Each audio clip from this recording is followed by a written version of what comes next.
Assalamualaikum warahmatullahi wabarakatuh dan salam sejahtera. Saya mengucapkan selamat datang kepada tuan-tuan dan puan-puan kerana sudi turut serta dalam webinar anjuran Galeri Diraja Tunku Jaafar. Ini merupakan webinar yang ketujuh yang kami lakukan dan di mana setiap bulan akan ada dua webinar di awal bulan dan di pertengahan bulan. Jadi pada kali ini saya akan berkongsi mengenai tajuk Bugis di Negeri Sembilan. Kerana kali ini tidak ada ahli panel yang kami panggil dan saya akan membentangkan berkongsi dengan tuan-tuan mengenai Bugis di Negeri Sembilan. Baiklah, sebelum saya mengucapkan terima kasih kepada yang saya kenal, ada sahabat-sahabat saya yang biasa turut serta dalam webinar kami dan juga ada juga yang baru turut serta. Jadi izinkan saya untuk bercerita sedikit konsep bagaimana kami menjalankan sesi webinar. Okey. Sesi webinar kami tidak ada gambar peserta dan tidak ada peserta yang boleh bercakap. Kami hanya menayangkan moderator dan juga ahli panel kerana bertujuan untuk mengawal kadang-kadang kalau kita benarkan bercakap akan ada suara-suara yang tidak sepatutnya keluar dan mengganggu peserta yang lain dan juga gambar-gambar kadang-kadang kita gambar yang tak isteri kita keluar masuk bilik dengan yang tidak menutup aurat. Jadi kita nak mengelakkan isu-isu ni, gangguan teknikal. Jadi kita hanya moderator dan panel saja yang kita keluarkan wajah dan suaranya. Manakala sekiranya ada persoalan, tuan-tuan boleh menaip di ruangan chat ataupun di ruangan Q&A. Jadi kita akan jawab soalan tersebut. Baiklah. Hari ini saya akan berkongsi mengenai Bugis di Negeri Sembilan. Sebagaimana yang kita tahu, kita Negeri Sembilan ni, bila cerita Negeri Sembilan, orang membayangkan Negeri Sembilan ni merupakan mesti berkaitan dengan orang Minang ataupun berkaitan dengan Minangkabau. Dan anggapan itu adalah satu anggapan yang sinonim, rumah konjong, pakaian Minangkabau, style Minangkabau, makanan orang Minang. Sedangkan ada lagi satu masyarakat, ada lagi suku etnik yang lain, masyarakat lain yang juga membina ketamadunan di Negeri Sembilan. Dan masyarakat ini berintegrasi dengan orang-orang yang mengamalkan adat batik sehingga mereka boleh duduk bersama dalam membina Negeri Sembilan itu sendiri. Jadi hari ini saya akan berkongsikan bagaimana orang Bugis berada di Negeri Sembilan dan apakah benar tanggapan ataupun dakwaan ahli sejarawan mengatakan bahawa berlakunya peperangan di antara orang Bugis dan orang Minang di Rembau, dan apakah menyebabkan mereka ini boleh duduk sekali tanpa berlaku peperangan dan tidak ada perebutan kuasa pun pada ketika itu. Baik, saya di slide saya.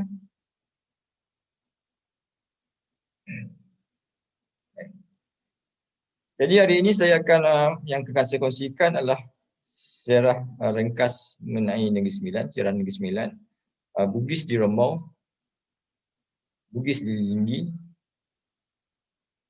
Bugis di Lukut dan juga di Sungai Raya. Cuma di Lukut ni saya tidak sentuh secara detail dan begitu juga dengan Sungai Raya. Kerana mengikut sejarahnya, Lukut dan Sungai Raya ini berada dalam kawasan Kesultanan Selangor dahulu. Dan akhirnya kesimpulan saya akan sentuhkan bagaimana orang Bugis ini berada di seluruh Negeri Sembilan. Walaupun ini yang saya tunjukkan ni 4 kawasan yang utama keberadaan orang Bugis, dan bagaimana orang Bugis berada di rantau, orang Bugis berada di Jelebu, dan bagaimanakah sistem masyarakat mereka di sana. Baik. Sekarang ni kita pergi ke bentar. Sejarah Negeri Sembilan. Bagaimana saya terangkan tadi, masyarakat Negeri Sembilan ini mengamalkan adat Patih. Tapi untuk pengetahuan tuan-tuan dan puan-puan, hanya 60% sahaja masyarakat Negeri Sembilan yang mengamalkan adat Patih. Ini adalah kawasan-kawasan di kawasan Negeri Sembilan Darat seperti di Rembau, di Sungai Ujong, Johor, Jelebu sehingga membawa ke Ulu Jelai dan juga sedikit sebahagian daripada Melaka iaitu di Nanning. Dan lagi 40% adalah kawasan-kawasan yang berada di pesisir pantai seperti di Port Dickson, di Linggi. Mereka ini tidak mengamalkan adat pepatih. Mereka mengamalkan adat mereka sendiri dan paling menariknya, walaupun mereka mengamalkan adat mereka sendiri, mereka berada di bawah payung adat pepatih. Mereka boleh duduk berintegrasi dalam sistem adat pepatih itu sendiri. Itu uniknya yang ingin kita lihat dan bagaimana orang Bugis yang kita tahu yang ingin dominan apabila mereka merantau, mereka boleh duduk bersama-sama dengan masyarakat yang mengamalkan adat pepatih. Dan ini juga saya tegaskan bahawa kalau kita mengatakan adat pepatih ini orang Negeri Sembilan ini adalah keturunan orang Minang ataupun orang yang ada nasabkan orang Minang, ya saya setuju kerana kita tidak nafikan memang ada yang nasab keturunannya adalah orang Minang betul. Tapi di Negeri Sembilan, sistem adat itu adalah sistem matrilineal dan kita berpegang kepada nasab. Agak kompleks apabila seorang ayah bukannya orang Minang, mungkin orang Jawa, mungkin orang Bugis, mungkin orang Rawa, mungkin orang Arab dan mungkin orang Inggeris berkahwin dengan perempuan bersuku, maka anaknya mengamalkan adat pepatih. Tapi keturunan nasab ayahnya bukan orang Minang. Itu yang harus kita perbetulkan konsep di Negeri Sembilan ini kerana ada dalam masyarakat ada keturunan Bugis sebelah bapa dan ibunya merupakan orang perempuan bersuku, orang Negeri Sembilan, perempuan Negeri Sembilan dan anaknya mengamalkan suku. Jadi ia mengamal sistem ibunya dan dalam masa sama dia bernasabkan kepada ayahnya iaitu orang Bugis. Baik. Di Negeri Sembilan ada 4 luak berundang iaitu di Rembau, di Sungai Ujong, Johor dan Jelebu. Ini di bawah pemerintahan yang teramat mulia undang luak dan ada satu yang dipanggil wilayah adat Tampil yang diperintah di bawah pemerintahan yang teramat mulia Tunku Besar Tampil. Dan ada satu luak yang dipanggil luak Tanah Mengandung yang terdiri daripada Ulu Muar, Gunung Pasir, Inas, Teraci, Jempol. Ini di bawah pemerintahan ataupun bawah naungan yang amat mulia Tunku Besar Seri Menanti. Manakala ada lagi satu wilayah yang berada di dalam luak Sungai Ujong iaitu wilayah adat Linggi yang mengamalkan sistemnya sangat berbeza daripada sistem adat Patih. Mereka develop sistem mereka sendiri dan sistem lagi satu adalah luak lingkungan. Luak lingkungan ini merupakan luak yang berada di sekitar Istana Seri Menanti. Ini merupakan pembesar-pembesar Istana Seri Menanti dan dia panggil luak lingkungan ataupun luak air kaki raja. Baik. Ini Negeri Sembilan yang ditulis oleh T.J. Newbold adalah merupakan andaian Sungai Ujong, Jelebu, Rembau, Kelang, Segamat, Pasir Besar, Jelai dan Ulu Pahang membentuk negeri yang sembilan dan diambil oleh Winstead, diangkat oleh Winstead dan diguna pakai oleh ahli sejarawan. Namun Gulik mencabar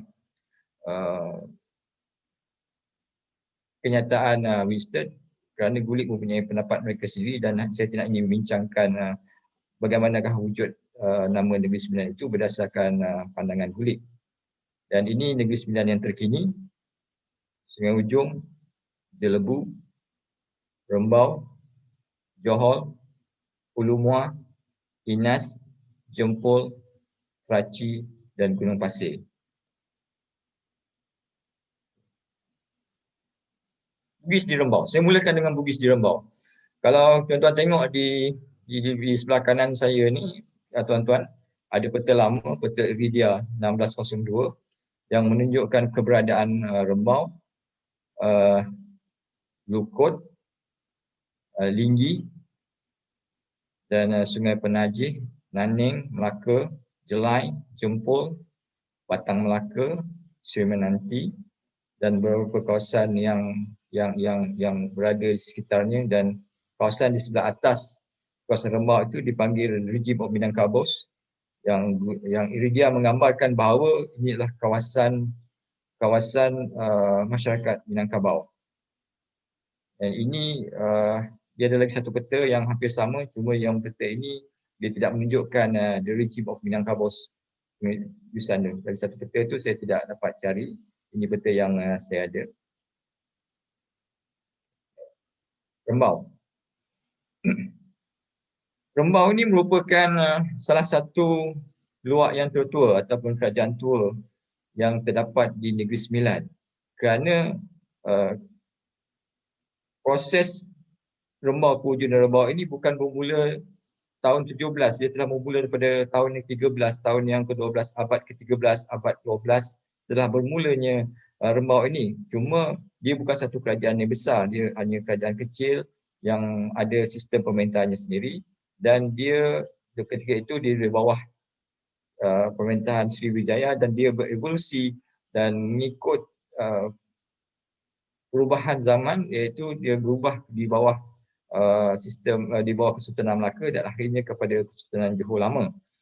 Okay, kenapa saya mulakan Rembau? Negeri Sembilan ada 4 kerajaan tua. Namun kerajaan ini bukannya satu kerajaan yang besar. Kerajaan ini ada salah satunya adalah Kerajaan Prabu Rembau itu sendiri. Kerajaan Sang Yang Hujung yang di Tanjung Tuan. Dia Sang Yang Hujung merujuk kepada Tanjung Tuan, bukan Sungai Hujung. Kerajaan Kepayang sekarang ni berada di kawasan Semandua, dan kerajaan Anak Air Garam, ini kerajaan perdagangan, ada pelabuhan besar di situ, dan juga kerajaan Foloan yang terdapat di Broga. Dan sehingga kini jika ada penganut Buddha, mereka akan terus pergi ke temple yang berada di Broga. Di Broga merupakan salah satu tokoh Cina yang lama dan tertua yang boleh dikatakan di Negeri Sembilan. Baik. Dalam tahun 1498, ketika dalam zaman Kesultanan Melaka, hingga 1500, Tun Zainal Abidin, anak kepada Bendahara Tuan Peredak, berada di Pengkalan Atap, iaitu di Lubuk Cina sekarang. Itu kawasan Lubuk Cina itu, kenapa dipanggil Lubuk Cina? Dia ada satu lubuk yang menjadi tempat pendaratan orang-orang Cina ataupun pendaratan orang-orang Cina berdagang ketika zaman Kesultanan Melaka, dan dia dipanggil sebagai Lubuk Cina. Nama lainnya adalah Pengkalan Atap. Lubuk Cina berada di bawah penguasaan Tun Zainal, dan Tun Zainal dikenali sebagai Tok Lubuk Cina ataupun Tun Rembau. Jadi kerana pada masa itu di Rembau merupakan kawasan penanaman rempah dan juga lombong emas kepada Kesultanan Melaka. Bagi rempah ini masih terdapat satu kampung tua yang dipanggil, namanya tidak berubah sehingga sekarang, iaitu Kampung Lada. Cuma bezanya dulu namanya adalah Kampung Kebun Lada. Sekarang telah pendek jadi Kampung Lada di Rembau. Dan kampung itu merupakan ladang rempah yang membekalkan rempah untuk dihantar ke Melaka. Dan begitu juga dengan lombong emas, kerana Rembau ini merupakan salah satu pusat pelombongan emas yang sangat besar pada satu ketika dalam zaman Kesultanan Melaka. Kalau mengikut laporan Belanda menyatakan bahawa Rembau mengeluarkan lebih kurang dalam 12,000 tan setahun emas. Lokasi-lokasinya ada lokasinya, sebahagiannya di Tampin, di Rembau sendiri. Dulu kalau kita bayangkan Rembau itu dia punya kawasan bukan setakat Rembau sekarang. Dia membawa sampai ke sepadannya Gemencih. Itu adalah kawasan Rembau. Dia terbagi kepada 3. Rembau darat, rembau tengah dan rembau hulu. Baik. Dalam beberapa peringkat awal orang Minang masuk ke Rembau, mereka bukan menetap, mereka hanya perdagangan. Dan sehinggalah Datuk Leteh membuka penempatan di Rembau dan dia terus settle di Rembau, membuka satu penempatan dan duduk bersama dengan masyarakat asal ataupun masyarakat asli ketika itu yang diketuai oleh Batin Sekudai. Kenapa saya ceritakan sejarah itu? Kerana saya ingin menunjukkan kepada tuan-tuan proses perubahan pemerintahan daripada Sriwijaya kepada Kesultanan Melaka kepada Kesultanan Johor sehingga membawa orang Bugis masuk ke Negeri Sembilan. Proses inilah, evolusi inilah yang berlaku sehingga membolehkan orang Bugis berada di Negeri Sembilan. Dia ada kaitan dan dia sejarah itu bersinambung antara satu sama lain dan mewujudkan satu sistem yang tersendiri. 1540 Sri Rama anak Datuk Lela Balang diangkat sebagai penghulu Rembau yang pertama dengan perkenan Sultan Johor dengan gelaran Datuk Lela Maharaja, maka bermulalah satu sistem yang lebih teratur. Maknanya Rembau telah berjaya membuat satu sistem pemerintahan yang lebih baik sebelumnya dan pentadbiran yang lebih teratur. Dan pada tahun 1955 Sri Rama meninggal dunia dan digantikan oleh anaknya itu Datuk Sedia Raja Ambo sebagai penghulu Rembau yang kedua. Sebelum ini, Rembau berada di bawah naungan Melaka, di bawah naungan Kesultanan Melaka.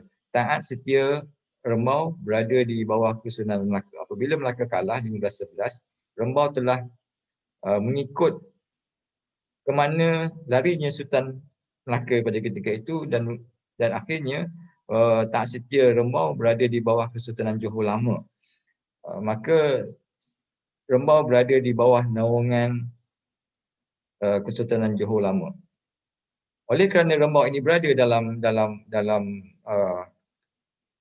Kesultanan Johor, maka 1518 Rembau turut serta dalam menyerang untuk membebaskan Melaka. Dalam tahun yang sama, Rembau telah berdamai dengan Portugis kerana Portugis perlu mengawal serangan daripada Rembau. Portugis tidak mampu untuk menahan kalau membenarkan orang Rembau menyerang daripada bawah, daripada utara, daripada atas, dan orang Johor menyerang daripada bawah, maka Melaka Portugis berada di tengah-tengah. Jadi Portugis terpaksa membuat damai dengan Rembau sehingga Rembau membolehkan Rembau berdagang di Melaka dan begitu juga Portugis, tapi hanya sempadannya sampai di Nanning. Namun perjanjian ini terbatal kerana Portugis telah melanggar beberapa syarat yang disetujui. Okay. 1605, Datuk Lela Maharaja Lenggang ataupun Genggang menjadi penghulu Rembau yang ketiga. Ini anak buah kepada Datuk Sri Rama dan juga lebih kurang sepupu kepada Datuk Ambo Mentah. Dan masa ketika ini sering serangan kepada Melaka masih berlaku. Cuma dia tidak seaktif sebelum ini. Kerana berlakunya serangan-serangan balas daripada Melaka kepada Rembau menyebabkan Rembau tidak begitu stabil. Cuma dalam tahun 1623, Sultan Johor memerlukan satu ally ataupun satu sekutu yang sangat kuat bagi membantu untuk menyerang Melaka. Jadi dia perlukan wakil. Sultan Johor mengambil keputusan untuk melantik Datuk Ganti Maharaja, iaitu pembesar suku anak Melaka, menjadi wakil Sultan Johor di Rembau. Tujuannya untuk memantau, untuk melihat apakah pergerakan orang Rembau dan juga pergerakan orang-orang Portugis di kawasan sekitarnya. 1640, membantu Johor menyerang Melaka bersama-sama dengan Belanda dan Aceh. Sehinggalah Melaka dapat diambil oleh Belanda dan dia berada di bawah pemerintahan Belanda. Dan selepas itu Rembau semakin kerap menyerang Belanda. Dan sehingga pada tahun 1646 berlaku janjian damai antara Rembau dan Belanda, di mana Belanda telah memberikan kuasa autonomi kepada Rembau untuk perdagangan dan Belanda tidak ganggu. Cuma ada beberapa perkara yang menyebabkan perjanjian itu terbatal apabila Belanda menyerang pedagang-pedagang yang berdagang ke Rembau. 1716. Ini zaman ketika peringkat awal kemasukan orang Bugis di kawasan perairan Selat Melaka. 1716. Rembau membantu Johor mempertahankan Selangor dari serangan Bugis. Bugis ini kira zaman Raja Kecil yang mula-mula mendakwa bahawa dia adalah anak kepada Sultan Mahmud, dan memang ada daripada perintah daripada Pagar Royong ataupun daripada Puteri Jamilan menyatakan bahawa anak Minang yang dirantau, anak-anak Minangkabau dirantau, hendaklah membantu Raja Kecil. Maka kawasan di Kuala Linggi, mereka di Rembau itu merupakan kawasan yang diduduki oleh orang Minang. Maka orang-orang Minang ini yang menyokong Raja Kecil menyerang Bugis. Sebab mereka sebab ada yang seperti tadi, ada suruhan ataupun ada perintah daripada Sultan Pagar Royong untuk membantu Raja Kecil. Dan namun Bugis berjaya menguasai Kuala Linggi, dan penguasaan Bugis ini menyebabkan Rembau menjadi bimbang, dan Rembau merasakan bahawa politik Rembau tidak stabil. Kerana konflik ini berlaku di antara Raja Kecil dan juga Bugis yang diketuai oleh 5 beradik. Rembau berada dalam keadaan tersepit kerana Raja Kecil ini didakwa merupakan anak angkat kepada Puteri Jamilan, Sultan Pagar Royong, dan majoriti orang Negeri Sembilan pada ketika itu mereka dianggap sebagai tanah rantau Minang. Mereka terpaksa menyokong Raja Kecil untuk menentang Daeng 5 bersaudara. 1718 Raja Kecil menyerang Johor dan berjaya dengan bantuan dengan bantuan Rembau. Cuma tujuan Rembau itu adalah untuk mengawal pergerakan Bugis di Kuala Linggi, itu saja. Sebab dia di Kuala Linggi pada ketika itu ada satu kawasan yang diduduki oleh orang Bugis yang diketuai oleh Daeng Marewah. Ada lagi satu kawasan yang dikuasai oleh Daeng Mateko.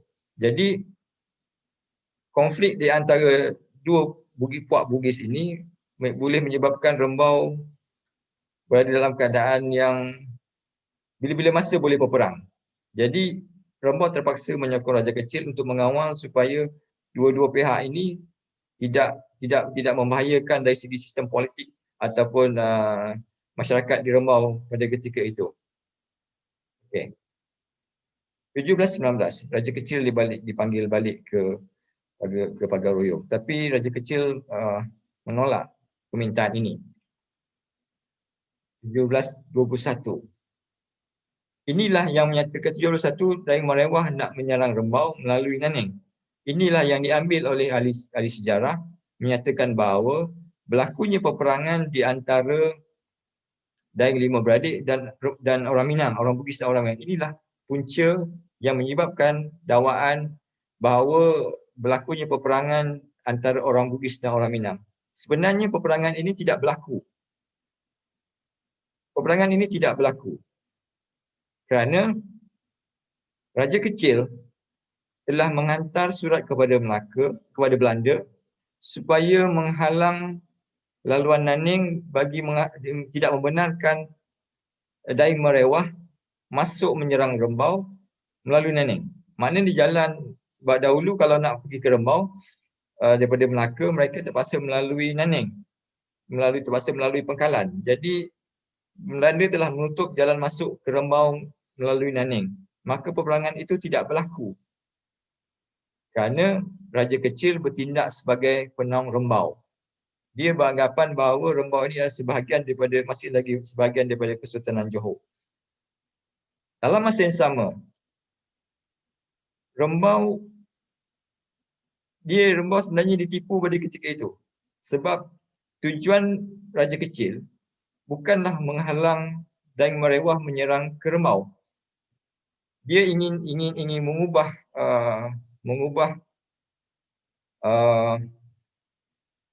pandangan ataupun mengubah perhatian Dai Merewah yang nak menyerang Rembau daripada Naning, supaya letakkan Belanda, supaya di kawasan Kuala Linggi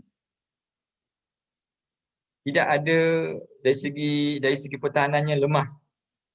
Bukan tujuannya untuk tolong Rembau pun sebenarnya. Dia lebih kepada untuk menguasai lombong biji timah di kawasan Kuala Linggi dan ingin mendapatkan merampas Kuala Linggi daripada Dai Merewah. Apabila Rembau tahu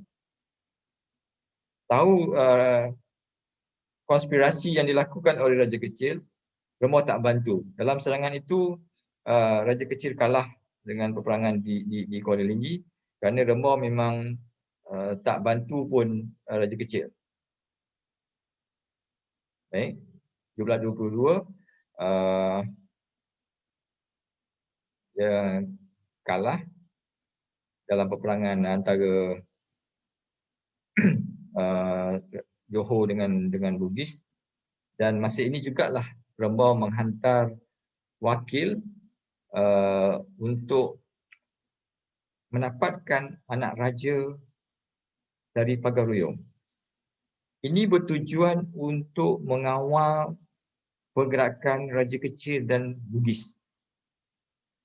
Kerana tujuan Raja Kecil adalah ingin menguasai kawasan Rembau dan sebelah atas. Sebagai kerajaan yang mempunyai kuasa pemerintahan sendiri yang berdaulat, Rembau tidak membenarkan mana-mana anak raja yang ingin menguasai Rembau pada ketika itu. Jadi 1722, Rembau menghantar wakil ke Pagar Ruyung untuk memanggil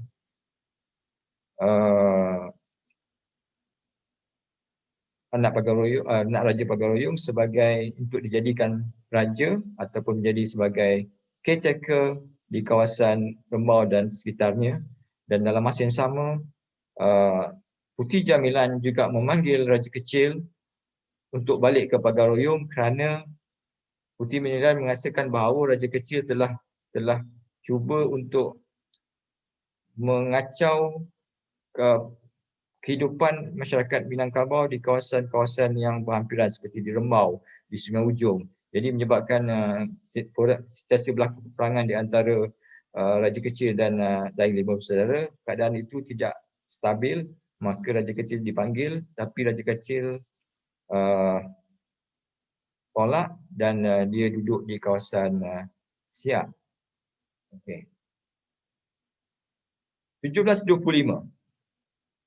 berlaku satu persumpahan yang dipanggil Persumpahan Gunung Sailat atau lebih popular dengan nama Persumpahan Besi Kawi ataupun Bosi Kawi antara Pagar Ruyung, Gunung Sailat, Kampar dan Johor.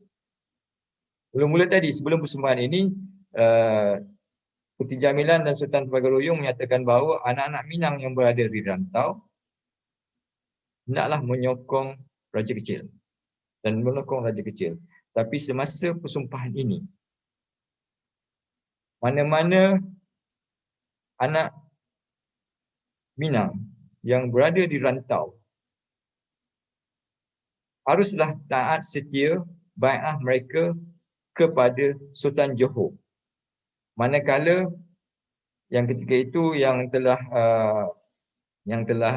bersama-sama dengan Daeng lima beradik, lima bersaudara, manakala orang-orang Melayu dan orang Bugis yang berada di dalam kawasan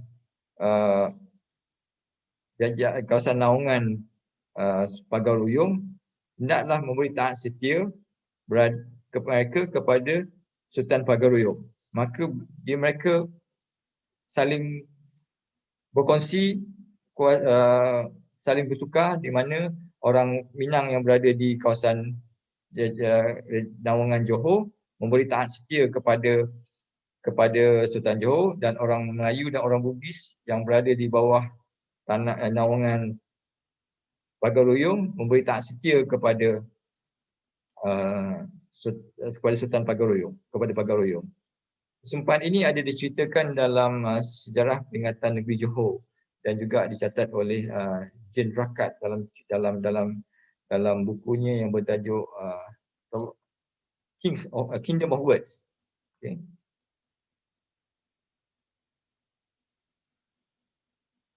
Okay. 1725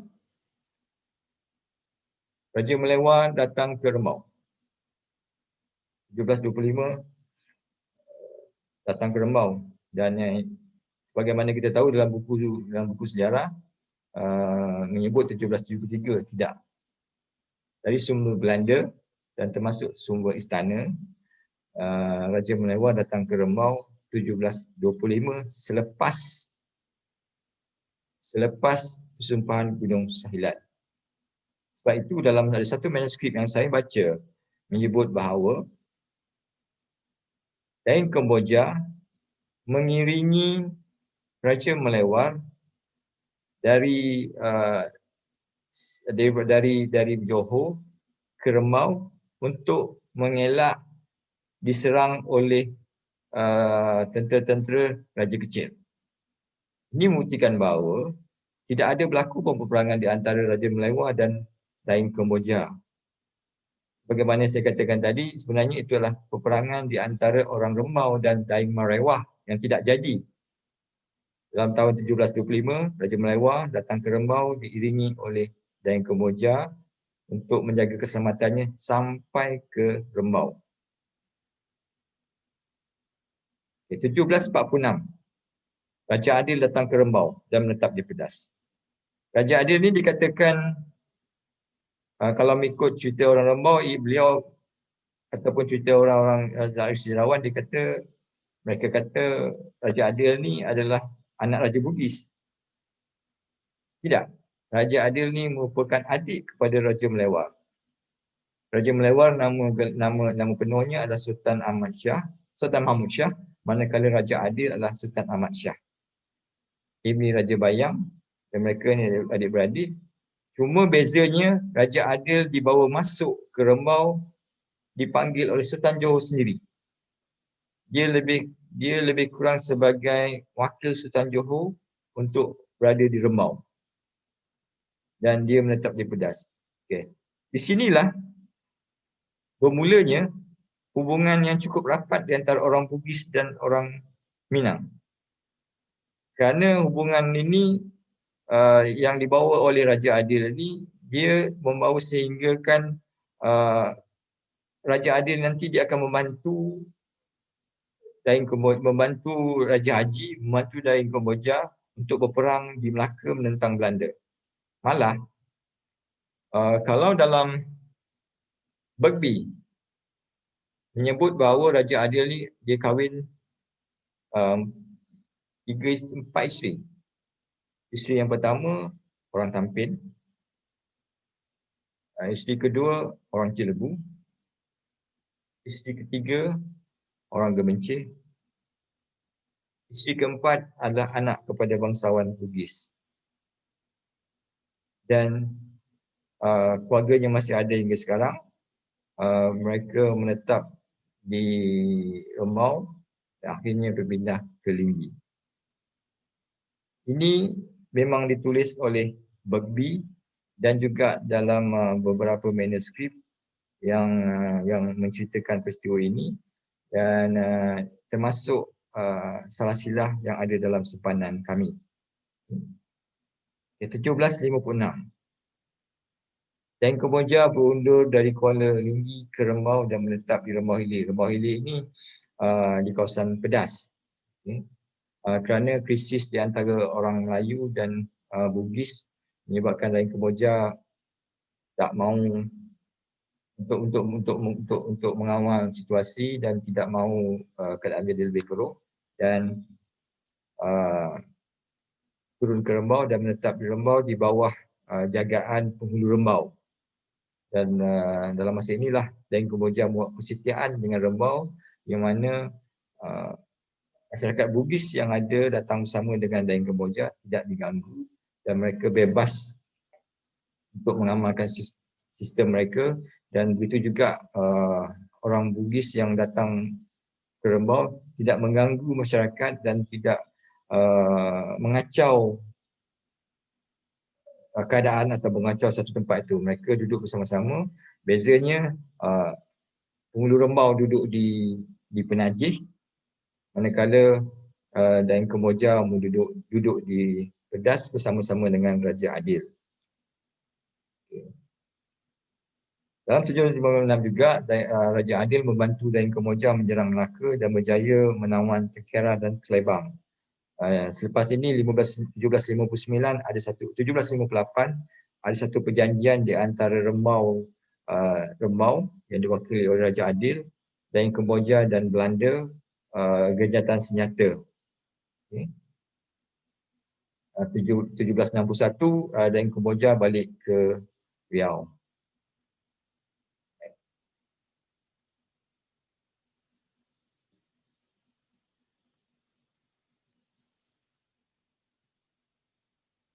Okay, 1775. Slide saya okey. Klik. Kalau tak okey, tuan just angkat tangan and then okey. Okay, 1775. Ada satu rombongan orang Bugis yang diketuai oleh Datuk Awoluddin dan Datuk Serilah datang ke Rembau. Ada beberapa versi siapakah Datuk Awoluddin. Ada yang menyatakan dia adalah anak Dain Celak. Dan satu versi. Dan kalau ada lagi satu versi, dia merupakan keluarga daripada Mempawah yang turun daripada Mempawah terus ke Riau, naik atas semula ke Rembau. Dan mereka ini menetap di Penajih Bandar. Kalau sekarang berada betul-betul di Jambatan Kampung Penajih Bandar. Di situlah lokasinya, dan dalam itu ada satu kawasan penempatan mereka, dan sehingga sekarang ada kubu-kubu lama yang dulu adalah keluarga Datuk Awoluddin dan Serilah yang meninggal dunia dikuburkan di sana. Dan mereka inilah nanti dia akan berpindah ke Linggi dan membentuk satu komuniti Bugis yang agak besar dan sangat besar peranannya dalam memajukan Negeri Sembilan, sehinggalah kuasa mereka dihapuskan oleh British dalam 1874. Tahun 1777, Dain Kemboja meninggal dunia digantikan oleh Raja Haji. 1784, Raja Adil mengetuai tentera Rembau membantu Raja Haji berperang dalam peperangan di Teluk Ketapang. Ketika ini Raja Adil telah sampai di kawasan Alai dan Semabuk.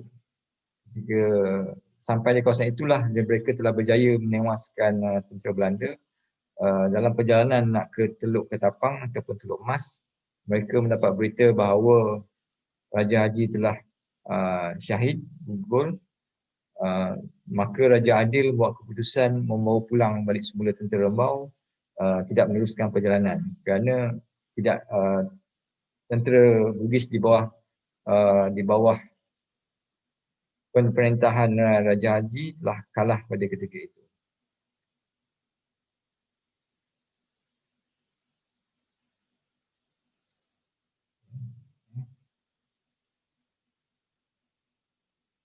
(1783) Sultan Ibrahim, iaitu Sultan Selangor, mohon bantuan. Selangor ini adalah keluarga Daeng Celak, anak Daeng Celak, telah mohon bantuan menyerang bantuan Rembau menyerang Melaka. Dan 1784 Raja Sultan Ibrahim dan Rembau, Penghulu Rembau bersama dengan Raja Adil lagi sekali, mereka menyerang Melaka namun kalah. Sultan Ibrahim balik ke Selangor, ke Kuala Selangor, manakala Penghulu Rembau dan Raja Adil balik ke Rembau, dan seterusnya Raja Adil pada ketika ini telah berada di Sri Menanti. Okay, mesti ramai yang bertanya di manakah Raja Melewar. Kalau mengikut catatan Belanda, 1754 itu adalah kali terakhir Belanda menandatangani perjanjian yang mempunyai yang disebut nama Raja Melewar. Selepas itu tidak lagi. Segala perjanjian yang ditandatangani oleh Belanda dengan Rembau dan juga Bugis ditandatangani oleh Raja Adil dan Penghulu Rembau. Kami jangkakan bahawa ketika itu dalam 1755-1756 Raja Melewar telah pemangkat dan Raja Adil menggantikannya sebagai Yang Tuan Besar di Negeri Sembilan. Kerana 1773 Raja Adil telah naik ke Sri Menanti, dia tidak diterima oleh penghulu-penghulu di kawasan Sri Menanti, sehingga kan Belanda telah memutuskan surat dan membuat perjanjian menyatakan bahawa mereka mengesahkan Raja Adil sebagaimana keadaan sebelumnya. Kejadian sebelum ini bermaksud bahawa keadaan sebelumnya adalah bermaksud mereka mengiktiraf Raja Adil sebagaimana mereka mengiktiraf Raja Adil sebagai Raja Rembau dalam tahun perjanjian 1754, 1758 dan 1759. Barulah ketika itu penghulu-penghulu di kawasan Sri Menanti menerima Raja Adil. Manakala di Rembau, apabila Raja Adil telah pergi ke Sri Menanti, berlaku konflik di antara penghulu Rembau dan Raja Asil. Kerana Raja Asil ni, anak Raja Asil iaitu Raja Haji telah membawa lari. Ada yang mengatakan anak perempuan Penghulu Rembau, ada yang mengatakan anak buah kepada Penghulu Rembau, menyebabkan hampir berlaku peperangan di antara Yang Tuan Muda Rembau Raja Asil dan juga Penghulu Rembau. Namun peperangan itu tidak berlaku kerana Penghulu Rembau, Penghulu Qasil berpendapat tidak wajar bagi beliau untuk menyerang seorang raja. Maka Penghulu Qasil telah mendapatkan bantuan Raja Ali bin Raja Aman. Ini menarik. Siapa Raja Ali? Raja Ali bin Raja Aman ini merupakan anak kepada Raja Aman bin Raja Nala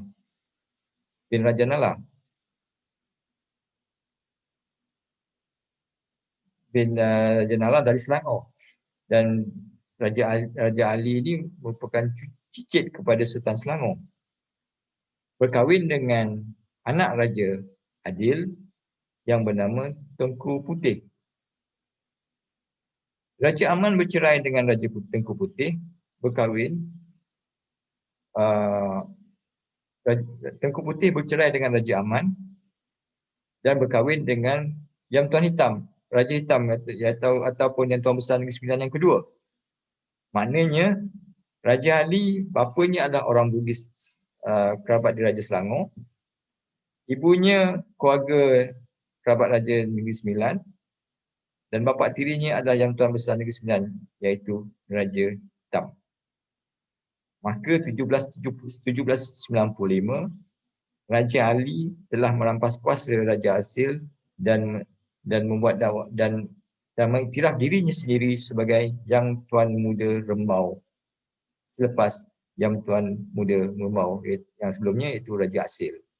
Maka jawatan Yang Tuan Muda Rembau pada asalnya dimiliki oleh anak Raja Pagaruyung telah bertukar menjadi milik kepada anak Raja Bugis. Raja Asil apabila selepas ini peristiwa ini Raja Asil telah berpindah ke Alu Gajah, menetap di kampung Pengkalan dan hingga sana dikebumikan di kawasan yang dipanggil Bukit Tutu. Makamnya masih ada, manakala Raja Ali menetap di Tampin. Okay. Di sinilah konflik perebutan kuasa di antara anak-anak raja.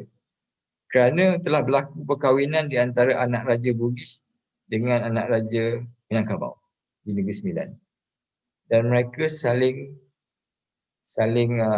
berperang untuk merebutkan jawatan dan malah Raja Ali telah cuba merampas kuasa daripada Yang Tuan Radin untuk menjadi Yang Tuan Besar Negeri Sembilan. Pada ketika ini tidak ada lagi perang di antara orang Bugis dan orang Minang kerana mereka beranggapan mereka berada dalam keluarga yang sama. Jadi dia lebih kepada perebutan kuasa dalam keluarga itu sendiri. Akhirnya Raja Ali tidak berjaya. Raja Ali telah menyerahkan jawatan Yang Tuan Rembau kepada menantunya iaitu Syed Saban, sehingga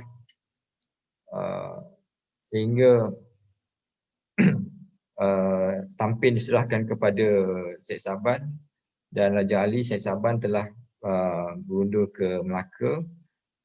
Akhirnya jawatan Yang Tuan Muda Rembau itu telah bertukar menjadi Tunku Besar Tampin sekarang. Okay, proses evolusi ini kita tengok daripada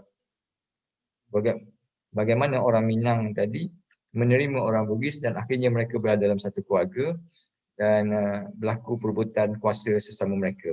Jadi untuk menyatakan bahawa dia lebih kepada perang perebutan sesama keluarga untuk mendapatkan jawatan. Itu selesai Bugis di Rembau. Saya masukkan Bugis di Linggi. Menariknya, nanti dia akan ada perkaitan di antara Bugis di Rembau ni dengan Bugis di Linggi ni dia ada perkaitan. Dia akan ada pertalian. Okay.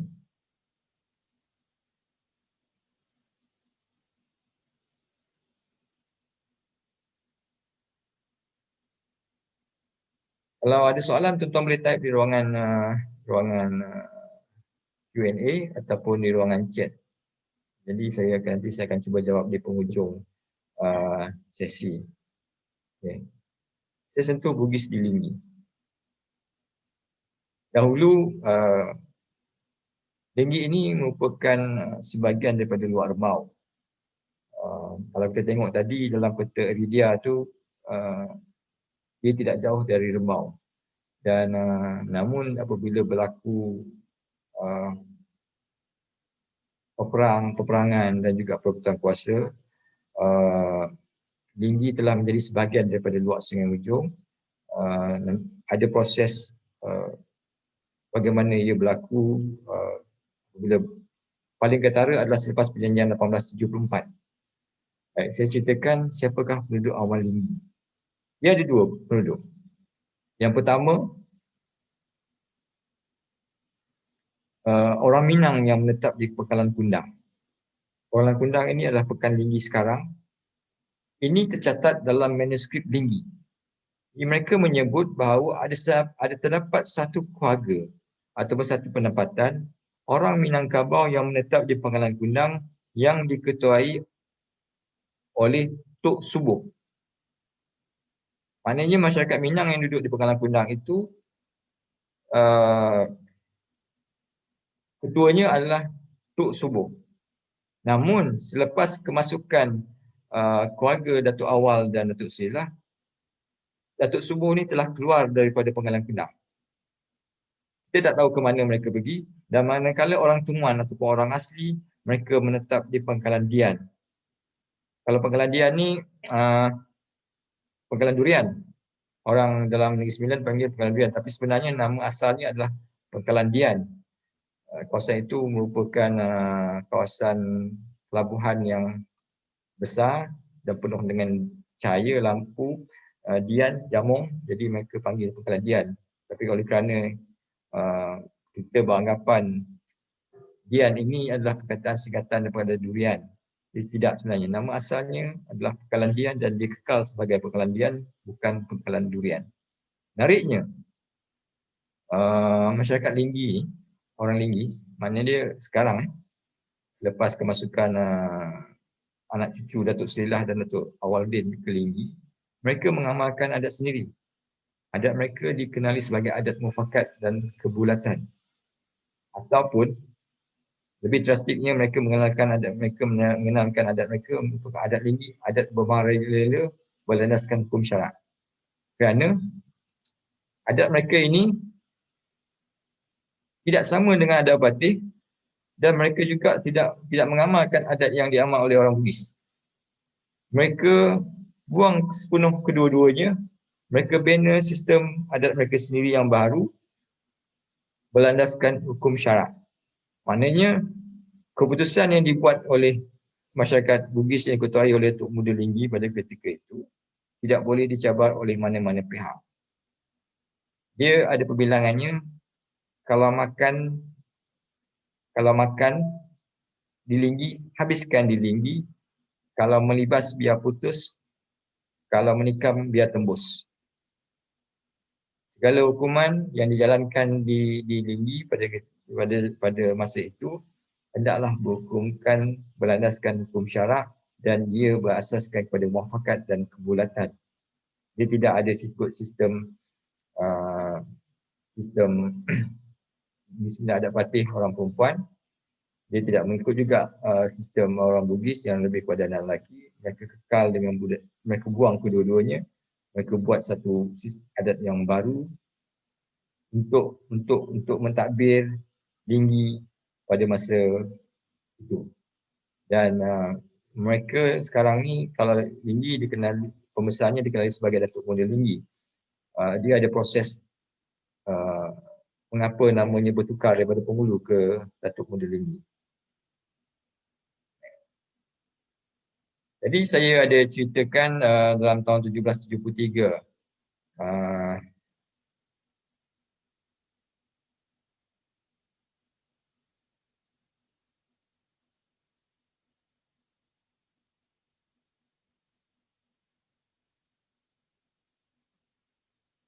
Okay, saya jawab dulu soalan ni tuan. Saya jawab dulu, nanti takut jauh, nanti orang hilang ini fokus. Saya tinggalkan sebentar Bugis Linggi. Ada soalan, dalam slide tu tulis Raja Asil. Raja Asil ni anak kepada Raja Adil. Dia orang yang berbeza. Raja Asil bin Raja Adil. Raja Adil ada beberapa orang anak. Raja Asil ni adalah anak tua, anak yang paling tua, anak sulung kepada Raja Adil dan daripada isterinya orang Tampin. Jadi mereka kedua-duanya adalah orang yang berbeza.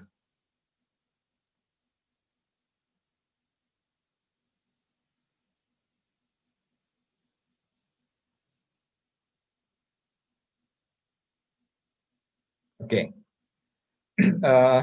Soalan lagi satu dalam silah ni, dalam silah Melayu Bugis, nyatakan bahawa memang betul berlakunya peperangan antara Raja Kecil dan Bugis Lima Beradik di kawasan disebut Linggi. Tapi sebenarnya Linggi yang dirujuk itu adalah Kuala Linggi, bukan Linggi sekarang. Yes. Sebelum 1775, saya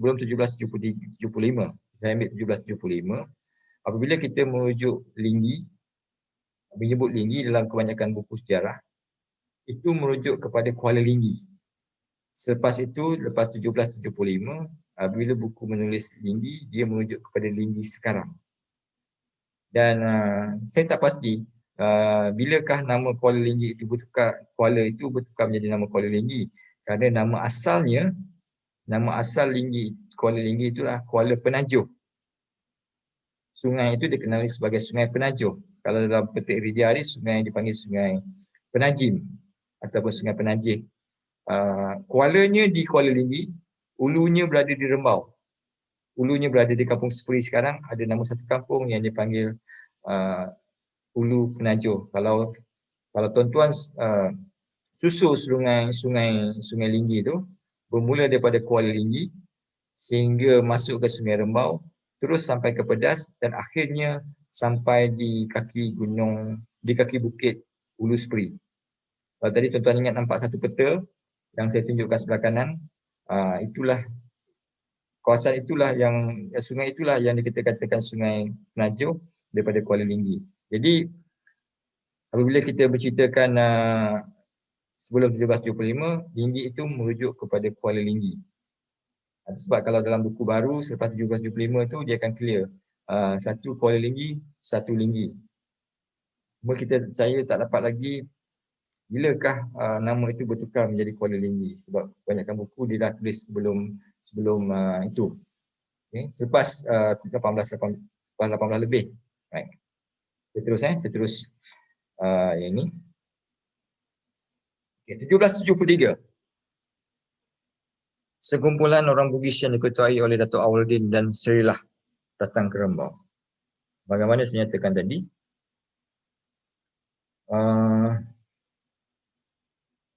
ada dua pandangan.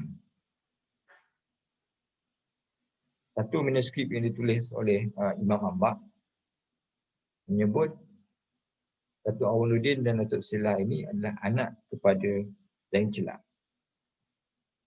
Tapi ada lagi satu manuskrip, ada lagi dua manuskrip, iaitu manuskrip orang-orang Tuha Linggi menyebut Datuk Awaludin dan Datuk Sri Lah dia adalah anak Raja Bugis yang datang dari Mempawah. Dan dalam manuskrip itu menceritakan perjalanan Datuk Awaludin dan Datuk Sri Lah daripada Mempawah singgah ke Siantan dan terus ke Riau. Dari Riau mereka naik ke Rembau. Dia ada dua manuskrip. Satu lagi manuskrip orang Tuha Linggi dan manuskrip pembukaan Linggi. Ada dua.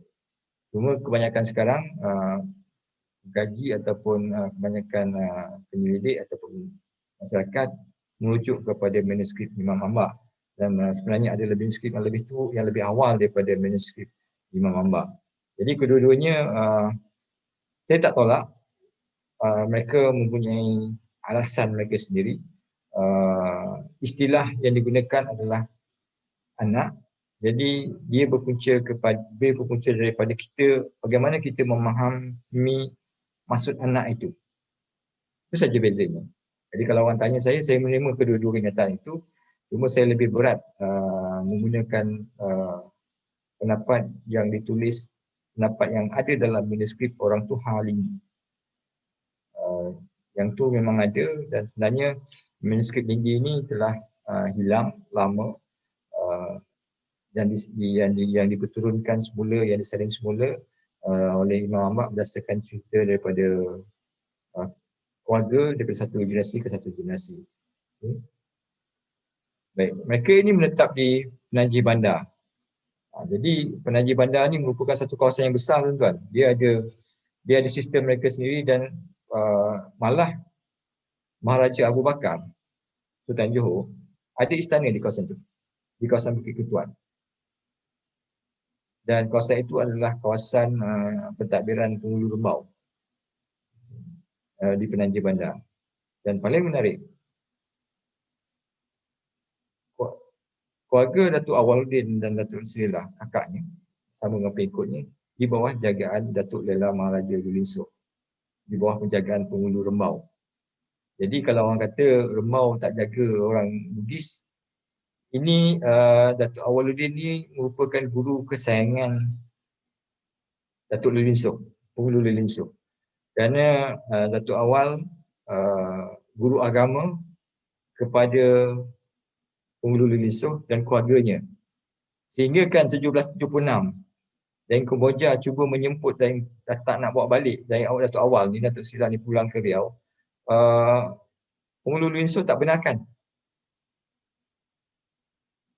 Dia tak benarkan. Okay. Datuk Awal pun tak nak sebab dia dah betul-betul telah kata dia merajuk dan tak mau lagi balik ke Riau dan memutuskan hubungan keluarganya dan memutuskan hubungan silahnya itu dengan mana-mana keluarga yang berada di Riau, sama ada di Mempawah, sama ada di Riau ataupun di keluarga besar 5 beradik itu. Mereka ingin putuskan kerana ada satu peristiwa yang menyebabkan Datuk Awal ni rasa kecil hati dan keluar dan membawa beberapa pengikut dan membuka kawasan mereka sendiri. Dan Datuk Awal menolak permintaan dari Kemboja. Masa inilah Datuk Awal Penghulu Lulin Soh minta Datuk Awal duduk di Rembau dan mohon kepada Daeng Kemboja supaya Datuk Awal ni dibenarkan duduk di Rembau dan orang Rembau tak kacau pun. Maka Daeng Kemboja benarkan dengan kata-kata jika orang tua berkenakkan Awaluddin ini tinggal bersama orang kaya di Rembau, benarkan dia memakai aturan adat dan adat sendiri, tidaklah boleh dia memakai adat parti. Maknanya begini. Dan Kemboja benarkan, izinkan Datuk Awal duduk di Rembau dan duduk bersama-sama dengan penghulu Rembau dengan syarat mereka boleh mengamalkan adat mereka, mereka boleh mengamalkan budaya mereka, mereka boleh buat apa saja cara hidup mereka dahulu dan tidak boleh dipaksa untuk mengamalkan adat patih. Dan mereka ini tidak boleh diganggu oleh orang Rembau. Ini dipersetujui oleh Datuk Lulin Soh. Maka Datuk Awal duduk di Rembau tanpa gangguan, tiada diserang oleh mana-mana pihak, dan mereka kekal di Rembau sehingga 1783. Mereka merasakan bahawa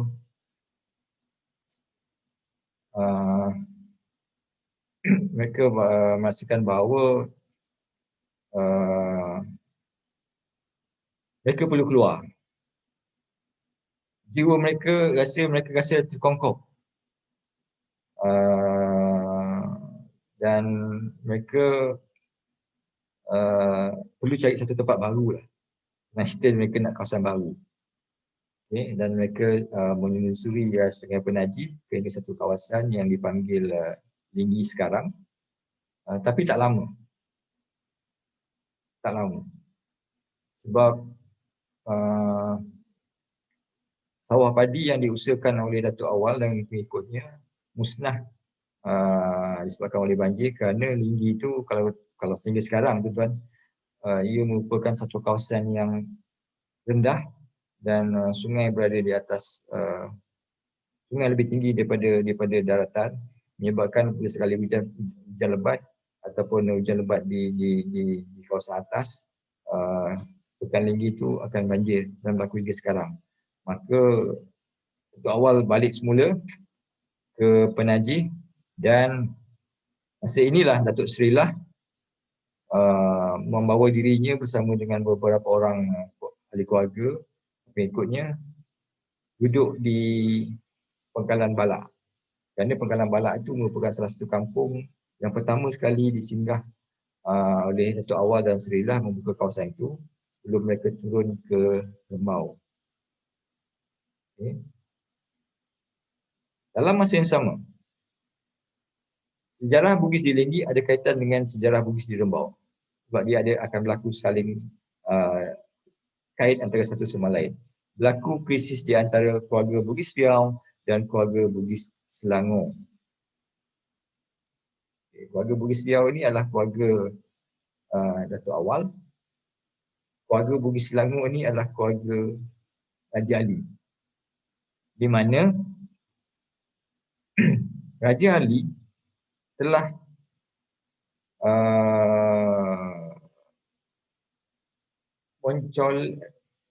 mencolek, membawa lari anak kepada Juragan Abdul Rahman, menyebabkan hampir berlaku peperangan besar di antara dua keluarga ni.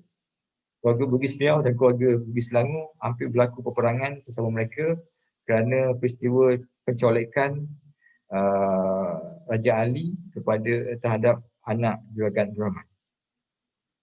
Kerana Raja Ali ni nak kahwin dengan anak Juragan Abdul Rahman, tapi ditolak kerana mereka telah ada janji mereka tidak akan berkahwin dengan keluarga Bugis yang sama.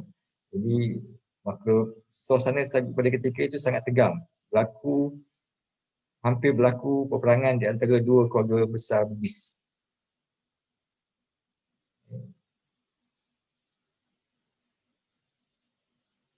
Baik. 1798. Konflik dah berlaku antara dua keluarga Bugis ni. Jadi orang Minang, orang Rembau merasakan bahawa bila-bila masa peperangan ni boleh menutup. Dan apabila dua keluarga besar Bugis ni berperang, kesannya akan memberi kesan yang sangat dahsyat kepada Rembau. Dia akan memberi impak yang besar terhadap pemerintahan penghulu Rembau dan juga perdagangan di Rembau. Jadi 10 orang keluarga Datuk Awal dan Datuk Sri Lah yang diketahui oleh Lebay Dolman telah keluar dari Melaka mencari tempat baru. Mereka Melaka dulu dan mereka pergi semula ke Linggi yang ditinggalkan oleh bapa mereka dan juga ibu mereka, dan buka 7 penempatan di Linggi. Yang pertama, Pekalan Kundang. Pekalan Kundang sekarang adalah Pekan Linggi. Pematang Pasir masih wujud. Kampung Hilir berada di kawasan Balai Polis Linggi, Balai Raya Lama bawa ke belakang. Teluk Rumbia ini di kawasan dalam. Kalau kita ikut sekarang ni Jalan Datuk Muda dan terus jalan menuju ke kawasan Tanah Pinggir. Dia juga boleh ikut di jalan Kampung Datuk Muhammad Yusof. Kampung Tengah di Balai Penghulu Linggi sekarang. Ada satu kubu lama di kawasan dalam tu, itu Kampung Tengah. Kampung Hulu di Masjid Lama, Masjid Lama Linggi, itu Kampung Hulu. Dan Kampung Tampin ini nak menuju ke Rantau. Inilah 7 kampung yang dibuka oleh anak cucu Datuk Awaluddin dan Datuk Sri Lah di Linggi. Maka bermulalah penempatan yang lebih teratur bagi keluarga Bugis yang datang awalnya ke Rembau, akhirnya menetap di Linggi. Walau bagaimanapun, oleh kerana Linggi ini dulu di bawah jagaan Penghulu Rembau, Lebay Dolman mohon izin Datuk Kosil supaya membenarkan pengikut-pengikutnya berpindah daripada Penajih Badar ke Linggi. Masa ini Lebay Dolman memberi pilihan, siapa yang ingin berpindah, mereka boleh berpindah. Siapa yang ingin menetap di Rembau, kekal di Rembau, dan keluarga itu masih ada di kawasan Penajih, di kawasan Asana Raja masih ada. Mana yang ikut pindah, yang ingin kekal di Rembau, kekal di Rembau. Okay. Dan Penghulu Kosil membenarkan kebenaran untuk menetap di Linggi dan memberi hak sepenuhnya untuk mentadbir Linggi. Kalau tuan-tuan tengok di sebelah kanan saya, kanan tuan-tuan, ada gambar keris kuasa. Itulah keris kuasa yang diberi oleh Penghulu Rembau kepada Lebay Dolman ketika mula-mula dia keluar daripada Linggi, keluar daripada Penajih. Di kawasan cincin itu diukir dengan nama daripada Datuk Rembau kepada Datuk Linggi. Inilah keris kuasa yang diberi. Nanti saya akan ceritakan proses dia bagaimana sistem itu hilang, jawatan Datuk Muda Linggi itu hilang. Okay. Sempadannya daripada Rembau, bermula daripada Kuala Seliau hingga ke Simpang Rembau, dari kiri dan kanan Sungai Linggi. Maksudnya daripada rantau, kiri dan kanan Sungai Rembau, Sungai Linggi, itu adalah sempadan antara Rembau dan rantau. Manakala dari Rembau, bermula daripada tebing tinggi sehingga ke Bukit Mandi dan Bukit Payung. Okay, Bukit Mandi ini berada di Pangkalan Dian, dekat estate Pangkalan Dian. Dan Bukit Payung ni di kawasan menuju ke Lubuk Cina. Itu sepadannya.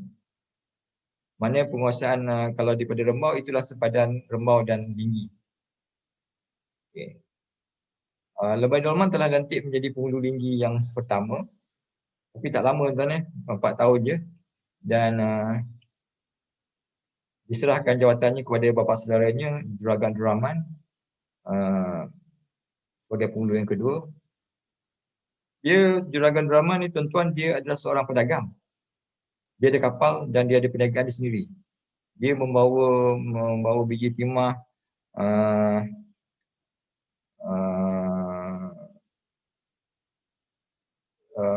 dia membawa biji timah dan dia mengeksport rempah Melaka, Sumatera, Jawa, dan dia merupakan salah seorang nahoda Melayu yang mendapat kebenaran Belanda untuk berdagang di Melaka. Ada 25 orang nahoda Melayu yang dapat lesen. Salah seorangnya adalah Juragan Abdul Rahman.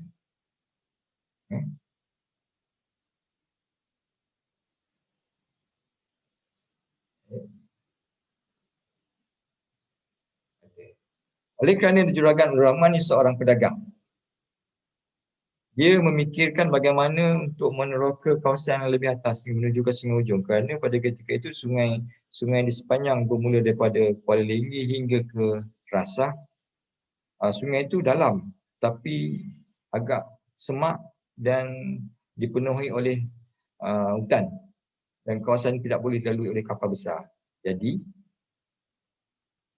Juragan Abdul Rahman telah mengarahkan sepupunya Mahmud, yang salah seorang keluar daripada yang meneroka di kampung tengah, membersihkan Sungai Batang Penar.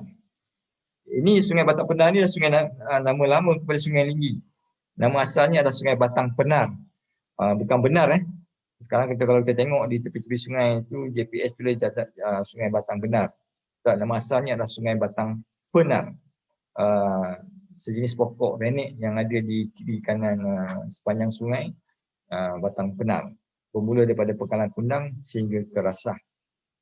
Tujuan dia nanti untuk membolehkan kapal masuk melalui Sungai Batang Penar dari Kuala Linggi sampailah ke Ampangan sehinggalah ke Rasah.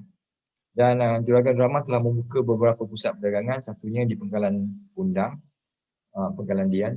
Lokasinya sekarang ni, lokasinya kalau tuan-tuan, lokasi pelabuhan Pangkalan Kundang ni di Pekan Linggi ada satu kedai makan yang jual masak lemak ikan baung. Ada 2 kedai makan di tepi simpang, tepi sungai kecil. Itu adalah kawasan Pangkalan Kundang, pelabuhan Pangkalan Kundang. Dan membawa sampai ke kawasan klinik kesihatan Pangkalan Dian. Itu dulu ada satu macam tanjung, itu adalah kawasan untuk kawasan kapal berlabuh. Itulah pelabuhan Pangkalan Kundang. Bukan Pangkalan Kempas. Pangkalan Kempas ni baru. Pangkalan Kempas ni diwujudkan oleh British untuk membunuh pangkalan-pangkalan pelabuhan yang dimiliki oleh orang-orang Melayu. Pangkalan Ketam. Pangkalan Ketam ni berada di rantau. Dia berhampiran dengan kawasan Petronas. Pangkalan Air Garam, itu Pangkalan Rasah, berada di Mambau. Di Mambau tu nanti ada satu jalan, ada satu sungai, ada satu cabang sungai yang menuju ke Serman 3. Itu sungai anak Hari Garam dan itulah pengkalan air garam. Membawa sampai pengkalan Rasah di kawasan Masjid Rasah dan terus sampai ke pengkalan Subuh. Pengkalan Subuh ni berada di Ampangan ataupun di Jiboi sekarang. Semasa proses pembersihan sungai Batang Penar tu, Mahmud tadi dia ditangkap oleh Datuk Shah Bandar. Kita akan tengok bagaimana masyarakat Bugis ni diterima. Mula-mula dia berada di bawah jagaan Rembau, akhirnya berada di bawah Sungai Ujong. Bagaimana proses? Inilah proses yang berlaku. Okay. Apabila tahu Datuk Shah Bandar tahu bahawa Linggi telah diserahkan kepada orang Bugis dan Linggi telah mula membersihkan kawasan-kawasan sungai dan Linggi juga telah membuka beberapa pengkalan untuk sebagai pusat perdagangan. Ini menyebabkan Datuk Shah Bandar dan Datuk Kelana merasakan Sungai Ujong terancam. Tambahan pula masyarakat Linggi itu adalah orang yang berasal dari yang berketurunan Bugis. Mereka merasakan diri mereka terancam dan boleh menyebabkan Sungai Ujong ini, perdagangan Sungai Ujong ini terjejas. Kerana sebelum ini kalau Sungai Ujong, kalau mereka berdagang, mereka akan terus turun ke Sepang, di Kelang. Mereka tidak melalui sungai Linggi, Sungai Batang Penar. Jadi Sungai Ujong merasakan kalau mereka menyerang Linggi, bermakna mengisytiharkan perang terhadap Rembau. Oleh itu, untuk mengelakkan perang dan mendapatkan keuntungan daripada pembukaan Linggi oleh orang Bugis, Sungai Ujong telah mengiktiraf Linggi sebagai anaknya. Maka wujudlah perbilangan beribukan Rembau berbapakan Shah Bandar. Jadi sempadannya masih sama dengan yang Rembau bagi tadi, cuma bezanya daripada Kuala Seliau terus ke Betam Merenyam di hulu Sungai Raya. Dia Batang Merenyam ni kawasannya di kawasan Simpang ataupun sempadan Sungai Raya. Di atas sikit daripada Penggalan Kempas. Itu kawasan yang diberi oleh Sungai Ujong kepada Linggi untuk ditadbirkan. Maka apabila Linggi telah diiktiraf oleh Rembau dan diiktiraf oleh Sungai Ujong, maka orang-orang Bugis di Rembau, di Linggi telah membina satu sistem pentadbiran yang sangat moden dan sangat kuat pada ketika itu, dan mereka menguasai perdagangan di Negeri Sembilan. Sebab itu Linggi juga dikenali sebagai pintu gerbang ketamadunan Negeri Sembilan. Kerana sampai satu tahap bagi orang Melayu yang ingin menghantar anaknya ke Mekah ataupun ke Asia Barat untuk belajar, mereka akan datang ke Linggi untuk mendapatkan untuk belajar, untuk menambah ilmu sebelum keluar daripada Linggi, menuju ke Kuala Linggi, pergi ke Melaka dan terus ke Asia Barat. Sampai tahap begitu kedudukan Linggi selepas ianya diiktiraf oleh Rembau dan juga Sungai Ujong. Maka bermulalah hubungan orang Bugis Linggi dan orang Sungai Ujong. Kebilangannya waris 2 dalam Sungai Ujong, 3 dalam Linggi. Maksud di Sungai Ujong ada 2 waris.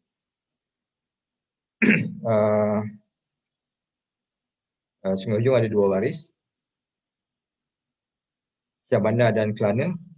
3 dalam Linggi, yang ketiganya adalah Linggi. Cuma Linggi ini tidak ada kuasa dalam luar itu. Dia hanya sebagai anak pada Sungai Ujong. Dia tidak ada kuasa. yang paling menariknya, Linggi tidak terikat dengan apa yang keputusan yang dibuat oleh Sungai Ujong dan Rembau. Linggi berkuasa autonomi. Sekiranya ada masalah, barulah Linggi merujuk sama ada kepada ibunya ataupun kepada bapanya. Tadi saya beritahu ada berlaku krisis antara Juragan Abdul Rahman dan Raja Ali. Juragan Abdul Rahman, lepas dia berjaya menyelamatkan anaknya, dia tak mahu lagi memegang jawatan sebagai penghulu Linggi. Oleh kerana dia selalu berdagang dan dia ingin menumpukan terhadap perdagangannya, dia serahkan kepada menantunya, Datuk Muda Katas, Muhammad Katas, sebagai Datuk Muda Linggi. Dan Juragan Abdul Rahman ni, lepas diserahkan, dia balik ke Tanjung Pinang. Dia bersama isterinya balik ke Tanjung Pinang dan menetap di Tanjung Pinang, meninggal di Tanjung Pinang, dikebumikan di Tanah Perkuburan Batu Satu, Tanjung Pinang. Makamnya masih ada di sana. Kenapa daripada penghulu bertukar menjadi Datuk Muda Linggi? Nama jawatan tu daripada penghulu kepada Datuk Muda Linggi. Begini. Juragan Rahman berdagang. Orang Linggi mengenainya sebagai Datuk Tua. Datuk Tua. Manakala Muhammad Katas dia menjadi wakil kepada Juragan Abdul Rahman. Nantunya Muhammad Katas menjadi wakil kepada Juragan Abdul Rahman. Jadi setiap kali ada perintah ataupun setiap kali ada arahan, orang Linggi akan bertanya, ini perintah siapa? Datuk Tua ataupun Datuk Muda? Sekiranya perintah itu daripada Juragan Abdul Rahman, mereka kata ini adalah perintah Datuk Tua. Sekiranya perintah itu daripada Muhammad Katas, mereka akan kata perintah ini adalah perintah Datuk Muda. Apabila Muhammad Katas mengganti bapa mentuanya, mana jawatan itu bertukar daripada penghulu Linggi kepada Datuk Muda Linggi. Dia sebenarnya Juragan Abdul Rahman dan Muhammad Katas ni, Juragan Abdul Rahman ni adalah bapa saudara kepada Muhammad Katas. Jadi mereka isterinya berkahwin sepupu. Jadi hubungan keluargaan tu agak rapat. Okay. Semasa zaman pemerintahan Muhammad Katas sebagai Datuk Muda Linggi, Linggi memang dah Bugis Linggi dah menjadi satu pusat, berjaya menjadikan Linggi sebagai pusat perdagangan. Dia memang masa tu kalau kita gunakan istilah dia memang top masa tu. Baik dari segi perdagangan, baik dari segi pendidikan, baik dari segi ketenteraan, kerana mereka menghasilkan ramai tentera yang pergi berperang, perang Kelang, perang Bukit Putus, perang Kerachi, perang di Nanning, dan Muhammad Katas juga adalah pembekal senjata kepada orang Melayu berperang dengan British. Memang hebat ketika zaman pemerintahan Muhammad Katas. Dan beliau adalah orang Melayu yang pertama membuka Lombong Bijih Timah di Sungai Ujong. Belum ada orang Cina buka, belum ada orang British buka. Dia adalah orang pertama yang membuka Lombong Bijih Timah di Sungai Ujong. Ada 5 kawasan. Temiang, Rasah, Ampangan, Sikamat dan Paroi. Rahang. Dia adalah orang pertama membuka Lombong Bijih di Sungai Ujong. Bukan orang Cina, bukan orang British, tapi adalah Datuk Muda Muhammad Katas. Dan dia juga adalah orang yang pertama menjalinkan hubungan perdagangan dengan syarikat British sama ada di Singapura, di Hong Kong dan di Britain. Dia sangat dimusuhi oleh pedagang-pedagang Cina dan juga pedagang-pedagang British. Malah mereka telah mengantar petition kepada Gubernur British di Singapura supaya perjanjian hubungan perdagangan di antara Muhammad Katas dan syarikat di London, di Hong Kong dibatalkan. Tapi petition itu ditolak kerana British kalau dia batalkan, maknanya uh, pengantaran biji timah ke Hong Kong ataupun ke London untuk tujuan perindustrian akan terganggu. Jadi senyap begitu, dan Muhammad Qattas mengawal perdagangan Sungai Lindi sepenuhnya sehingga dia kontrol. Senang cerita, Datuk Muda Muhammad Qattas ni adalah mastermind kepada pergerakan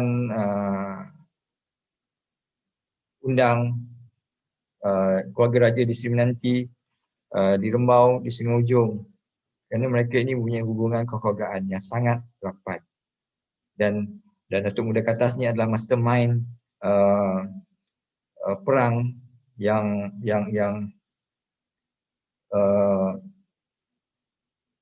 berlaku sekelilingnya di antara Rembau, di antara British, di Nanning, di Tampin. Setiap mana peperangan yang berlaku pada ketika itu, Datuk Muda Qattas akan membantu. Dia membekalkan senjata, dia membekalkan tentera. Kami tak tahu, setakat ini kita tak tahu bagaimana mereka mendapatkan tentera, kerana kalau kita tengok orang Lindi tak ramai. Manakah asal tenteranya, kita tak dapat cari hingga sekarang.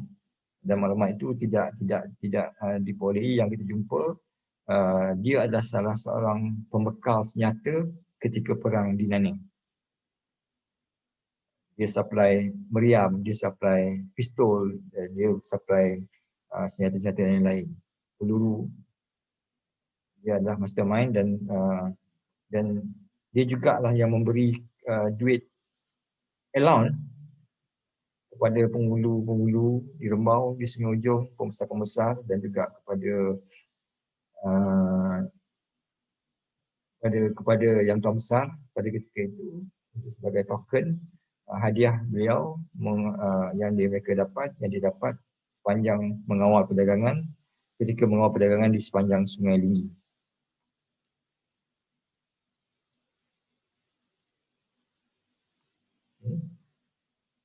Pada 1850, Datuk Muda Saleh menjadi Datuk Muda Lindi, menggantikan bapa mertuanya. Kerana Datuk Muda Saleh berkahwin dengan anak Datuk Muda Qattas. Ini berlaku peperangan di antara Rembau dan Lindi. Lindi mula lemah kerana Datuk Muda Saleh hanya cuba mengekalkan apa yang sedia ada. Peperangan yang berlaku di sekeliling Lindi, peperangan antara anak raja, peperangan di antara Jam Tuan Raden dengan Jam Tuan dengan Raja Labuh, Jam Tuan Sati, peperangan di antara Raja Adil dengan Raja Hasil, menyebabkan Lindi berada dalam keadaan tersepit kerana Lindi berada di tengah-tengah di antara Rembau dan Sungai Ujong, dan juga dengan Sri Menanti. Dan penghulu Rembau juga telah merasakan bahawa Lindi ni telah kaya dan telah hebat dari segi pemerintahannya. Dia rasa cemburu dan telah cuba menyokong Syed Rahman dan Raja Ali menyerang Lindi. Dalam peperangan itu, Rembau kalah, maka perhubungan Rembau dan Lindi terputus. Lindi sepenuhnya berada di bawah naungan Sungai Ujong. Maka tadi beribukan Rembau bertukar menjadi beribukan Shah Bandar, berwafakan Datuk Kelana. Dan pada zaman tadi saya terlupa, masa ketika zaman pemerintahan Datuk Muda Qattas, British sangat takut kerana Datuk Muda Qattas ni merupakan penasihat kepada penghulu Rembau. Sebelum Datuk Muda dan sebelum penghulu Pekak pula saya,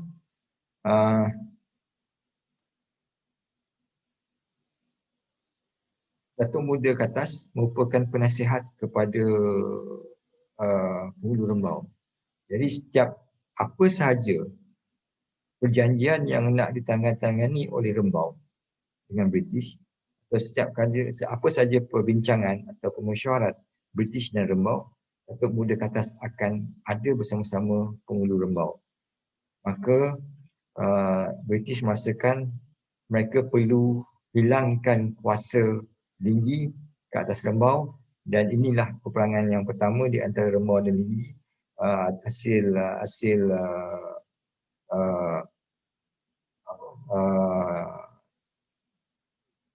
adu domba yang dilakukan oleh British dan menggalakkan Raja Adil, keluarga Bugis Riau Selangor untuk menyerang Linggi supaya boleh menguasai Sungai Linggi dan juga Kota Simpang pada satu ketika. Jadi apabila Datuk Muda Saleh jadi Datuk Muda, Linggi sudah keadaannya agak kurang stabil, sehinggalah diambil alih Datuk Muda Peral, anaknya. Datuk Muda Peral adalah anak.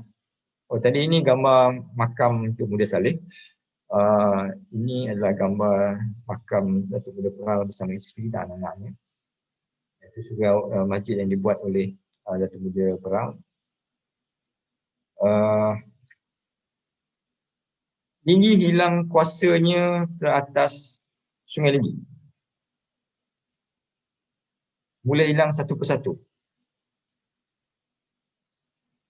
Maksudnya tidak lagi British mula berjaya memecahkan dengan campur tangan orang Cina, campur tangan British, dan konflik kuasa, perebutan kuasa di antara anak raja, konflik kuasa di antara penghulu untuk merebut kawasan yang menyebabkan Linggi tersepit, dan akhirnya Linggi tidak lagi menguasai perdagangan di Sungai Linggi. Perjanjian 1874 di antara Sungai Ujong dan British menyebabkan Linggi tidak ada lagi suara dalam perdagangan. Linggi hilang kuasanya dalam menguasai Sungai Linggi. Perjanjian ini dibuat tanpa pengetahuan Datuk Muda Peral dan hanya dimaklumkan selepas perjanjian itu ditandatangani. Masa ini kuasa Datuk Muda Peral tidak lagi boleh mengawal Sungai Linggi. Maka satu persatu tempat-tempat yang masih ini jugalah pelabuhan Kempas, Pangkalan Kempas dibuka untuk membunuh pangkalan yang asal, pelabuhan yang asal, iaitu Pangkalan Pinang. Gaji-gaji Linggi terlibat dalam perang Nanning, perang Rembau, perang Teraci, perang Raja Ali dan Tuan Raden, perang Syah Bandar. Perang-perang ini menjadikan Linggi semakin lama semakin lemah. 1893, menantu Datuk Muda Saleh menggantinya sebagai Datuk Muda Linggi. Masa zaman Datuk Muda Bastam, menantu Datuk Muda Peral mengganti Datuk Muda Peral sebagai Datuk Muda. Kuasa Datuk Muda Bastam ni tak ada kuasa dah. Dia hanya sebagai satu simbol ketua saja. Dia bukannya sebagai satu total. Dia tidak ada lagi kuasa untuk menentukan politik, perjalanan politik di Negeri Sembilan pertamanya. Masa ini 1893, 1895 perjanjian persumpahan di antara Yang Tuan Antah dengan penghulu Wak Mengandung. 1898 perjanjian Yang Tuan Besar Negeri Sembilan dengan Undang Yang 4 menyebabkan Datuk Muda Bastam tidak ada lagi kuasa, dan dia tidak ada lagi, suaranya tidak didengari lagi di Negeri Sembilan dan juga oleh British. Apabila Datuk Muda Bastam meninggal dunia 1912, jawatan Datuk Muda dihapuskan oleh British, iaitu sampai satu ketika wakil kepada Residen British menyebut there is no reason for us to have a title for Datuk Muda Linggi. Maksudnya tidak ada sebab untuk kita wujudkan jawatan ataupun kekalkan jawatan Datuk Muda Linggi. Maka jawatan Datuk Muda Linggi itu dihapuskan pada tahun 1912. Kuasa orang Bugis di Linggi telah hilang dan tidak lagi didengari, dan dia akhirnya Linggi mati begitu saja sehinggalah dalam tahun 1932 dia Datuk Muda Yahya bin Pok telah berjaya mewujudkan semula jawatan itu dengan bantuan Datuk Kerana Makmur. Maka jawatan itu kekal sehingga sini, tapi dia kekal sebagai status quo, sebagai pemerintah di dalam wilayahnya. Okay. Itu mengenai Linggi. Saya ada soalan. Linggi dah habis, saya akan jawab soalan Linggi ni. Okay. Saya akan tengok soalan Linggi supaya saya senang nak menjawab.